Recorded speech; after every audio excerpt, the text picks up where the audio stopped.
Alright guys, one of the coolest features about the DealDriven app is the two types of ways you can view your properties when you're looking at properties in your list. The normal view is what we call the list view. It gives you all your information right in front of your face, which is great. But we added a special feature to it. It's called the card view. So when you click on card view, it opens up a different type of view of the property, like a card. So everything that you can do in the list view is the same way, it's just formatted in a different way. When you look at it, you got your property addresses, you got the owner's names right here, valuation, all that good stuff.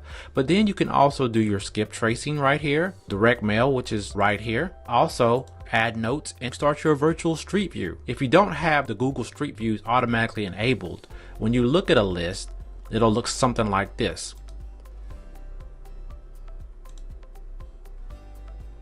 And to add a photo, all you simply have to do is just click on Get Photo, and it's going to ask you get Google Street Photos or add your own. Now if you have a mobile device and you're out there, you can actually take a picture of the property to add to your own. But if you don't, all you have to do to get a photo is to simply click on Get Photo, Get Google Street Photos, and you say yes. When you say yes, it pulls a photo of the property from Google. Now you can actually use this photo for your direct mail campaign. This is a real neat feature that we have added to the DealDriven app.